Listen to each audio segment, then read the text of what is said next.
ഇപ്പോൾ നാട്ടിൽ പോകാൻ ഒരുങ്ങിയിരിക്കുന്നവരാണെങ്കിൽ നിങ്ങൾക്ക് ഇരട്ടി ലാഭിക്കാം. കാരണം എയർ ഇന്ത്യ എക്സ്പ്രസും സലാം എയറും ടിക്കറ്റ് നിരക്കുകൾ കുത്തനെ കുറച്ചിരിക്കുകയാണ്. സ്കൂൾ അവധിയും ഫെസ്റ്റിവൽ സീസണും അവസാനിച്ചതോടെ അടുത്ത മാസം 14 വരെയാണ് എയർ ഇന്ത്യ എക്സ്പ്രസ് കേരളത്തിലെ എല്ലാ സെക്ടറിലേക്കും നിരക്ക് കുറച്ചത്. മസ്കറ്റിൽ നിന്ന് തിരുവനന്തപുരം, കൊച്ചി എന്നിവിടങ്ങളിലേക്കാണ് ഏറ്റവും കുറഞ്ഞ നിരക്കുകൾ ഈടാക്കുന്നത്. മസ്കറ്റിൽ നിന്ന് തിരുവനന്തപുരത്തേക്ക് അടുത്ത ഒരു മാസത്തേക്ക് പുതിയ ഷെഡ്യൂളിൽ 33 റിയാലാണ് കുറഞ്ഞ നിരക്ക്.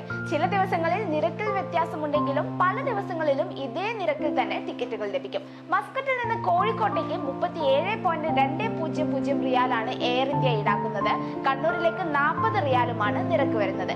ചൊവ്വ, ബുധൻ, വ്യാഴം, ശനി, ഞായർ ദിവസങ്ങളിലാണ് എയർ ഇന്ത്യ എക്സ്പ്രസ് കണ്ണൂരിലേക്ക് സർവീസ് നടത്തുന്നത്.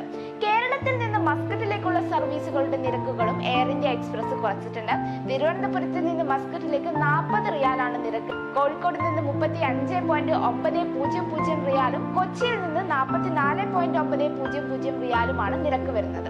അതുപോലെ തന്നെ മസ്കറ്റിൽ നിന്ന് കോഴിക്കോട്ടേക്ക് സർവീസ് നടത്തുന്ന സലാം എയറും നിരക്കുകൾ കുറച്ചിട്ടുണ്ട്. വിമാന കമ്പനികൾ നിരക്കുകൾ കുറച്ചെന്ന അറിയിപ്പുകൾ വന്നതോടെ നിരവധി പേരാണ് ഇപ്പോൾ കേരളത്തിലേക്ക് പോവാൻ ഒരുങ്ങുന്നത്.